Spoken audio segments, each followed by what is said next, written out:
Antes da esperança existir para ela, já existia o balde de água fria. Antes do balde, existia o suspiro da menina que prometeu a si mesma não chorar em público. Helena aprendeu cedo que a casa grande tinha ouvidos e que os ouvidos da casa eram quase sempre a pressa alheia de julgar. Aos 10 anos, a febre levou a mãe numa madrugada sem testemunhas.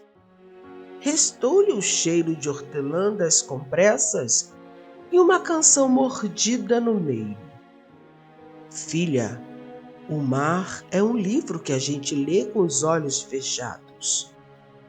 Desde então, Helena fechava os olhos quando estendia lençóis ao sol, tentando ouvir as ondas onde só havia silêncio.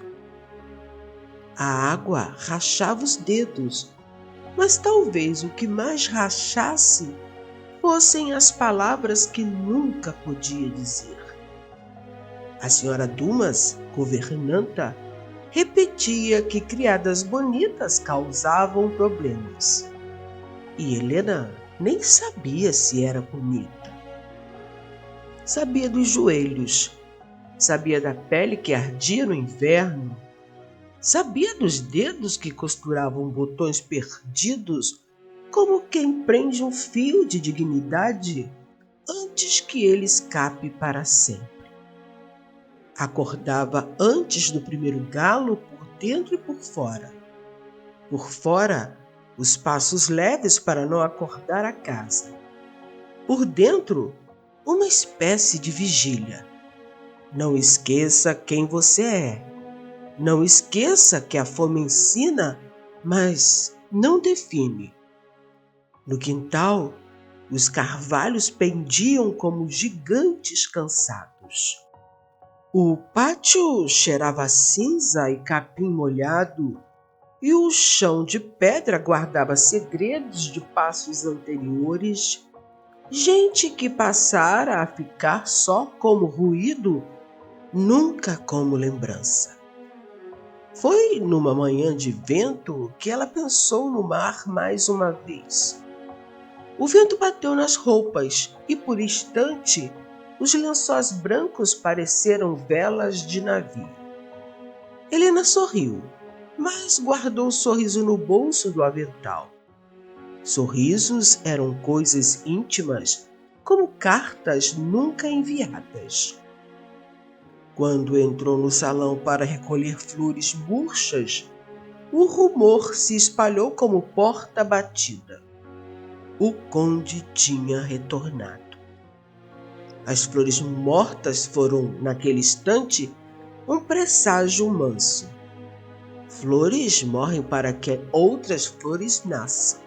Pensou, sem saber, que naquele mesmo dia algo nasceria e morreria dentro dela. O antigo mundo se partindo para dar lugar ao que ainda não tinha nome.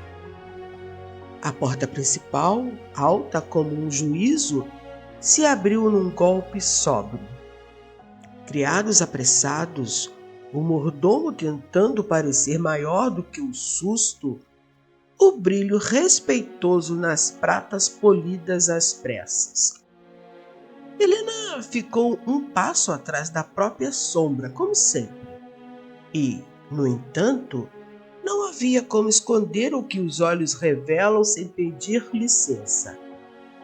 O conde estava de volta e o ar, de repente, coube menos na sala. Algumas mulheres são faróis.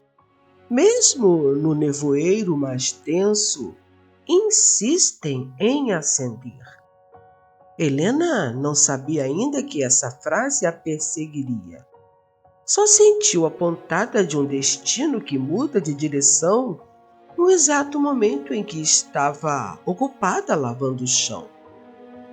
Nessa manhã, ela prometeu 2 coisas novas: não pedir desculpas por existir e não abaixar a cabeça quando a injustiça se levantar. Mal sabia que o dia cobraria essas promessas antes do anoitecer. E porque a vida tem caprichos, a primeira vez que seus olhos e os olhos dele se encontrassem, seria por causa de uma escada antiga e uma pilha de toalhas altas demais para os braços de uma criada. Mas isso já é um capítulo seguinte. Por ora, guarde apenas o cheiro de sabão e hortelã, o brilho obediente do chão encerado e a sombra grande de uma casa onde, mesmo sem querer, começava a nascer uma história. Álvaro Mãoforte entrou como quem devolve a ordem ao que ficou suspenso. Tinha a altura dos homens que acostumaram o corpo ao comando e o cansaço manso de quem pagou com insônia a moeda do poder. As mãos eram de cavaleiro e de leitor. As botas traziam poeira de estrada e o rosto guardava mapas invisíveis de viagens que não cabiam num relatório rápido. O encontro aconteceu onde quase sempre acontecem os encontros que mudam destinos, na casualidade dos corredores. Helena, com a pilha de toalhas maior que seus braços, subiu um degrau que rangeu como um aviso. A madeira antiga cedeu 1 milímetro necessário para que a gravidade lembrasse quem manda. As toalhas foram ao ar. Helena perdeu o eixo, a queda se desenhou no tempo. E então, uma mão a segurou pela cintura, firme, delicada, exata. O mundo segurou o fôlego junto. Perdoe-me, milord. A voz dela tropeçou antes das pernas. Eu não vi a escada. Eu vi, ele disse, num grave que era quase um abrigo, e cheguei a tempo. Ele recolheu 2 toalhas e as devolveu com um gesto tão simples que doeu. Porque as coisas simples doem quando a gente passa a vida toda acostumado a que nos devolvam nada. O olhar dele a observava. Helena sentiu isso com a clareza de quem reconhece uma fonte no deserto. Seu nome? Helena, senhor. Ele repetiu. Helena. A palavra pareceu mais limpa quando passou pela boca dele. Como se nomes pudessem ser lavados em água melhor. A senhora Dumas surgiu, o rosto contrariado e a moral na mão como o guarda-chuva aberto dentro de casa. Milord, perdoe a bagunça. A moça é nova nos serviços mais delicados. Disse moça como quem diz erro. O corredor cede. Mande consertar a escada, respondeu o conde sem aspereza. Helena baixou os olhos por hábito, mais do que por vontade. Quando ergueu de novo, ele já seguia e o corredor parecia outro, como se o piso tivesse ganhado mais chão.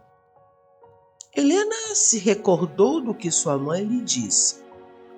Seu nome é Helena. A mãe sussurrou isso na última madrugada. Escolhi porque Helena é tocha. Gente assim nasce para acender, filha. Mesmo que mandem apagar, acende. Era por isso que, às vezes, quando a humilhação roçava a pele como urtiga, Helena murmurava por dentro. Tocha, farol, acende. E ela se iluminava no escuro de sua alma só o suficiente para não se perder com as humilhações impostas. Naquela noite, a casa Montfort, no jantar, em pratos de porcelana, Helena ouviu um pequeno trecho de uma conversa que não foi inteira, mas ela adivinharia pelos ecos.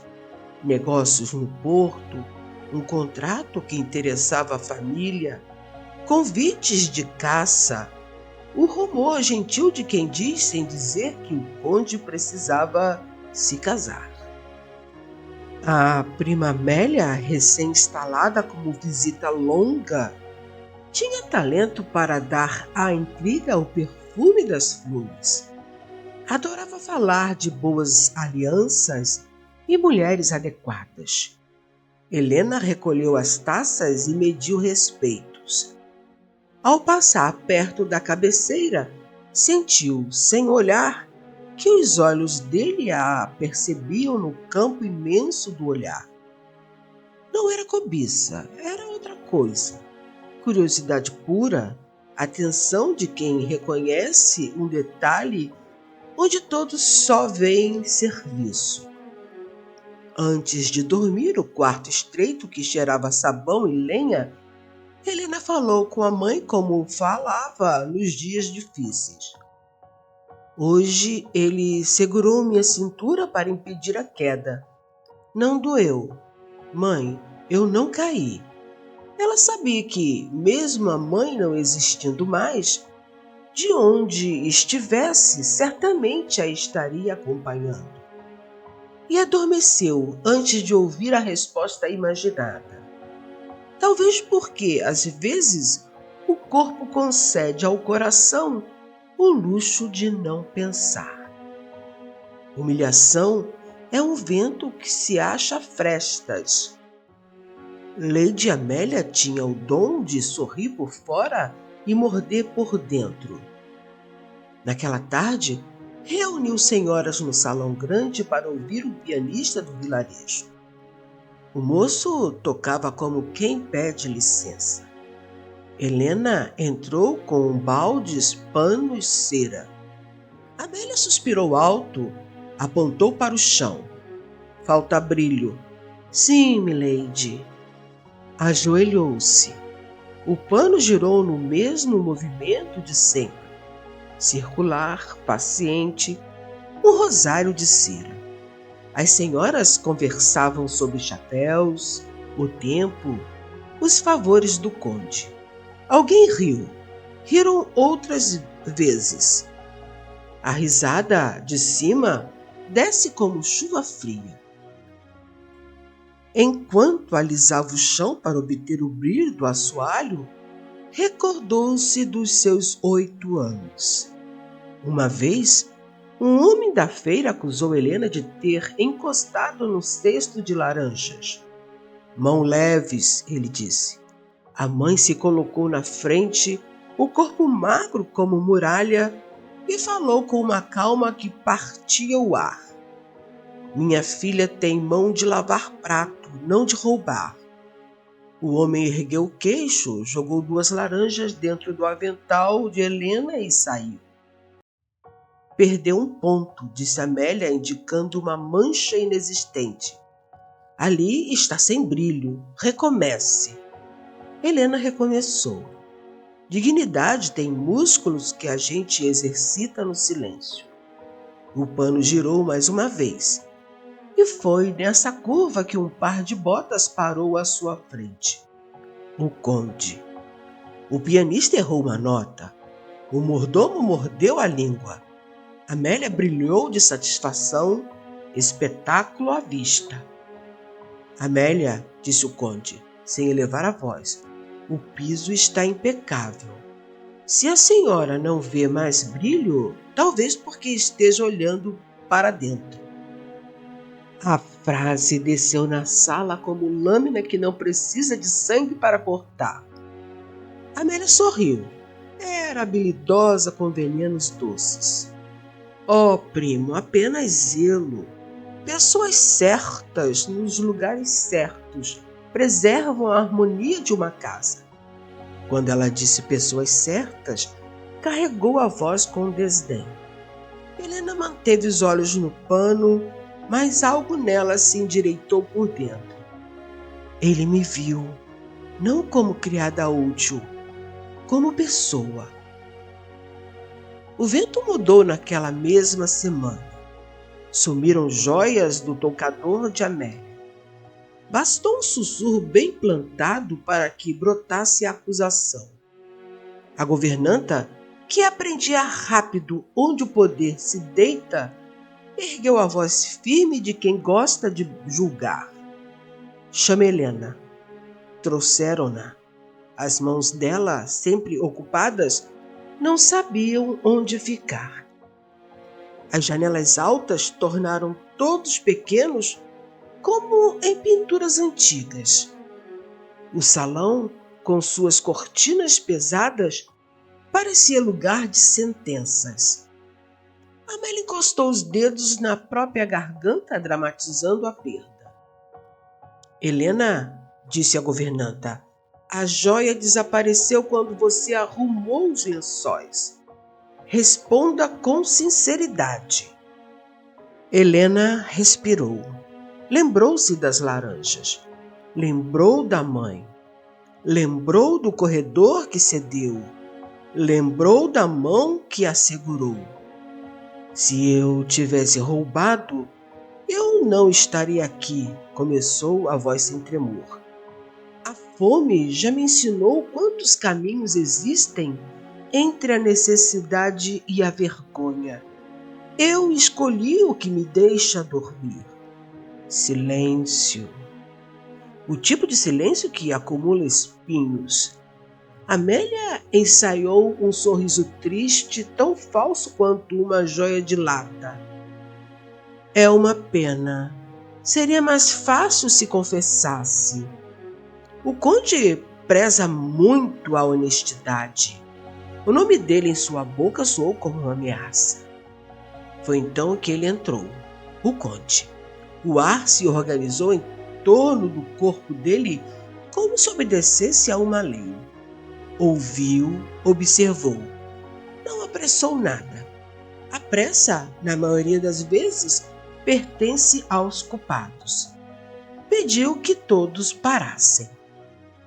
Ninguém mais toca na criada, disse, e ao falar a palavra criada, não falou com nenhuma punição. Vamos revistar as gavetas de todos e os bolsos. O mordomo se movimentou. Nervos correm pelas mãos de quem teme ser descoberto. 1, 2 passos e o broche da Amélia escorregou da manga do casaco, batendo no chão como um sininho de Deus denunciando engano humano. O tempo, por um segundo, ficou imóvel, imobilidade que só os bons conhecem como justiça chegando. O conde pegou o broche e olhou para Amélia. Ela fingiu uma cara ofendida, mas os olhos vacilaram. A governanta pareceu encolher 2 dedos. A pressa de humilhar, disse o conde baixo, é sempre mais rápida do que a vontade de ser justo. Helena sentiu o corpo inteiro tossir um choro que não saiu. Não choraria ali. Tem choro que a gente deve guardar para quando as paredes aprendem a respeitar as lágrimas. Naquela noite, no quarto de cama estreita, Helena chorou sem barulho. Lembrou a si mesma que ser inocente cansa, mas entre as lágrimas um pensamento luminoso insistia. Ele me ouviu. Ele me protegeu sem me comprimir. Havia no gesto dele uma espécie de cuidado que não transforma a gente em coisa frágil, transforma em gente inteira. Recordou-se do que sua mãe sempre falava. Faróis, filha, não acenda para os outros verem você. Acenda para você ver o caminho. Helena apagou a vela. O quarto escureceu, mas o caminho por dentro continuou claro. Rumores são pássaros pretos. pousam onde o pão é mais macio. Depois do incidente do broche, Lady Amélia sorriu como quem adia uma vingança para praticá-la melhor. Em corredores de veludo, o veneno é sempre servido em xícaras de porcelana. Helena, que sabia dos ventos, caminhava com mais cuidado, não por medo, por prudência de quem entende que dignidade é uma vela acesa e o mundo adora soprar. O vilarejo, entretanto, já começava a contar a história do não-roubo como quem narra milagre. A criada foi defendida pelo próprio conde, diziam, e a frase chegava às janelas da casa Montfort, batendo como chuva miúda que insiste. Numa tarde pálida, Helena varria o terraço quando Margot apareceu com um pedaço de bolo que cheirava à infância. Come, menina. O coração também precisa mastigar a doçura. Helena mordeu um pequeno pedaço, como quem teme acordar um sonho. Antes de engolir, ouviu os passos de Amélia. Que cena comovente, disse a prima, pousando um olhar que pesava mais do que as palavras. A caridade sempre foi virtude na casa. Que pena que alguns confundam compaixão com intimidade. Helena se endireitou por dentro. Intimidade ali era flecha. Não respondeu. A escolha de calar, às vezes, é quem salva a nossa verdade. Se você está gostando da história, não se esqueça de curtir, comentar e compartilhar o vídeo. Isso ajuda o canal. À noite, quando todos dormiam, Helena ficou um instante no pátio olhando o céu. Faróis no nevoeiro, murmurou a frase que já lhe morava no peito. E foi assim, com a cabeça levantada, que um pensamento lhe surgiu. Se o conde me defende é porque... O resto ela não teve mais a coragem de pensar. O pensamento a noite engoliu. Mas a noite sempre devolve o que engole. Certo dia, o conde lhe perguntou se ela gostava de ler. Gosto, senhor, mas não tenho tempo e, na verdade, não pude estudar muito. Eu leio muito mal. Ela baixou a cabeça envergonhada. Pois então eu irei reforçar a sua leitura. As lições começaram discretas, quase clandestinas. A biblioteca cheirava a papel e a coisas salvas da morte. O conde sempre acendia um abajur pequeno. A luz que não assusta à noite, ele dizia. Helena segurava o livro como quem sustenta um pássaro ferido, com firmeza e delicadeza. Leia devagar, pedia ele. Cada palavra merece um chão, uma voz pausada. Helena lia, engasgava numa sílaba, acertava a seguinte, aprendia a respirar entre as frases. A voz dela, antes baixa como pedido de desculpas, começou a nascer do peito e não só da garganta. O conde observava em silêncio. Havia respeito, e respeito é a música que o coração mais entende. Certo dia, ele trouxe um volume fino de cartas de navegadores. Havia trechos sublinhados. Ele mesmo, anos antes, marcara as frases que agora ela leria. Ao longe, uma luz me guiou. Não sei se era ilha, estrela ou ilusão, mas toda luz é promessa. Helena parou. Gosto disso. Por quê? Porque às vezes a gente precisa acreditar na luz antes de ver o caminho. E é assim que eu acordo. O conde sorriu e o sorriso dele tinha o peso de um homem que encontrou um lugar para as próprias cismas. Naquela noite, ao voltar ao quarto, Helena escreveu sua primeira carta que não enviaria. Senhor Álvaro, hoje aprendi que o mar também se lê. Há correntes invisíveis como as da casa, mas no mar as correntes levam para as fronteiras. Aqui, as correntes tentam nos prender no mesmo porto. Se um dia eu vir uma luz muito distante, prometo não confundi-la com miragem. Assino com mãos de sabão. Helena. Guardou a carta na caixa de costura, a mesma em que escondia botões órfãos. Palavras também são botões, pensou. Costuram a gente por dentro. No dia seguinte, ele pediu que ela lesse um poema em voz alta. Ela leu. A palavra farol reapareceu.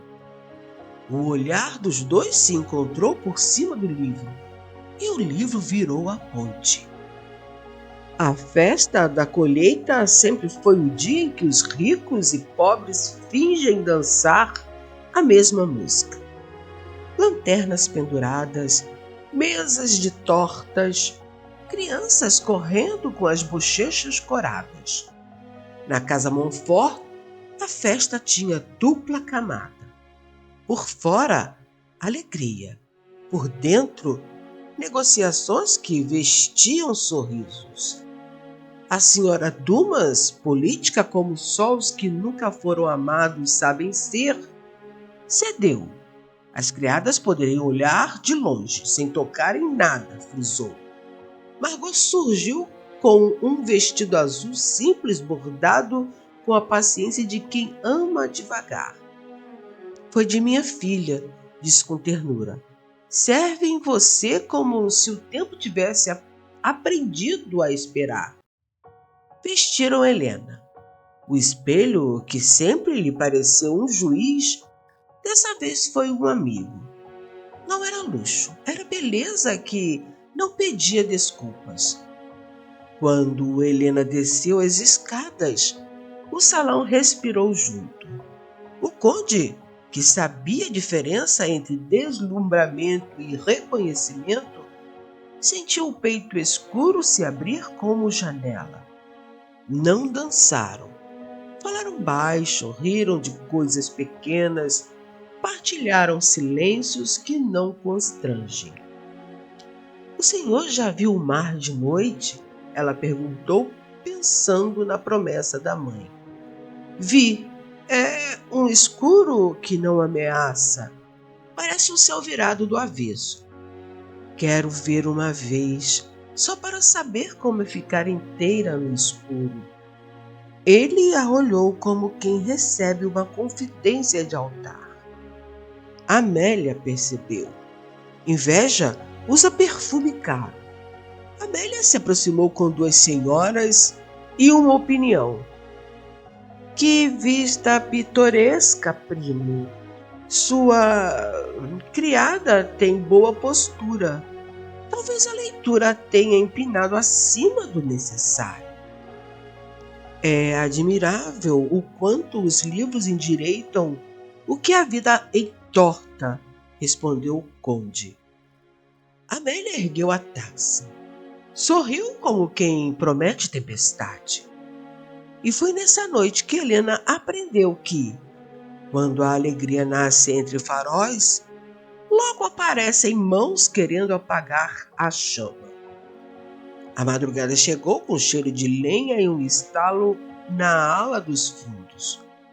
O fogo, quando nasce em uma casa velha, corre como se soubesse os atalhos.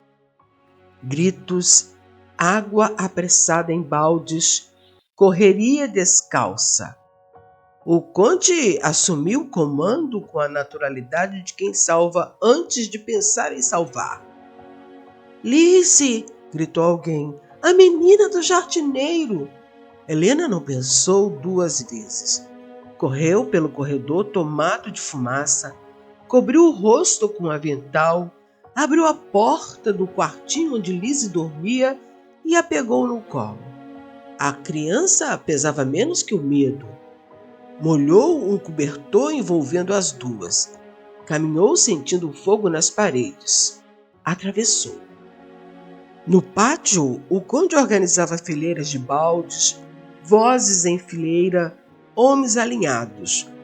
Quando Helena emergiu com Lizzie, o mundo ajoelhou dentro dele. Correu, tomou a menina, verificou a respiração. Viva! Então viu as mãos de Helena, vermelhas, a pele abrindo em pequenas queimaduras. Suas mãos doem pouco. A menina, respira, ele disse com os olhos cheios de água que homem aprende a chamar de fumaça. Depois, quando o fogo virou ainda, ele ficou com Helena na enfermaria improvisada. Passou a pomada nas mãos dela com dedos que tremiam um pouco. Não era paixão apressada, era algo mais profundo. Reconhecimento da coragem como idioma comum. Obrigada, disse ela num sorriso que alcançou onde as palavras não alcançavam. Eu é que agradeço. Você salvou uma vida, salvou esta casa de esquecer o que importa. Helena dormiu com a cabeça leve, as mãos ardendo e o coração em paz. Por uma noite, ninguém a humilhou. No dia seguinte, os elogios do vilarejo vieram em ondas. Herói, quando nasce pobre, incomoda quem precisa de espelho polido para se ver importante. Amélia, ofendida por ter perdido sua peça preferida no tabuleiro, moveu outra. Chamou a senhora Dumas para um acordo de fé. Esta aproximação é indecorosa, disse como quem reza um catecismo antigo. Por ele, pela casa, pelo nome. Afaste-a. A governanta, que sabia bajular os mais poderosos, chamou Helena ao escritório. Você ultrapassou o lugar que lhe cabe. Será transferida para a lavanderia do moinho. E, como se a fala não fosse violência suficiente, acrescentou. A água fria acalma o fogo das atrevidas. Helena engoliu em seco. Ninguém gosta de ouvir que vai ser escondida. O conde soube. Entrou na sala com a tempestade nos olhos, mas com o autodomínio de quem não quer matar um mensageiro. Quem decidiu? Eu, disse Amélia, derramando açúcar na voz. Para o bem de todos. As línguas do povo não perdoam, primo. Pelo seu nome, é preciso evitar escândalos. Houve um silêncio que pesava como pedra sobre o peito. O conde olhou para Helena. No olhar dela, nenhuma súplica, uma muralha mansa. Se é para protegê-la das línguas, ele disse, sacrificando uma parte de si que ainda não sabia nomear. Eu aceito, mas fica sob minha proteção.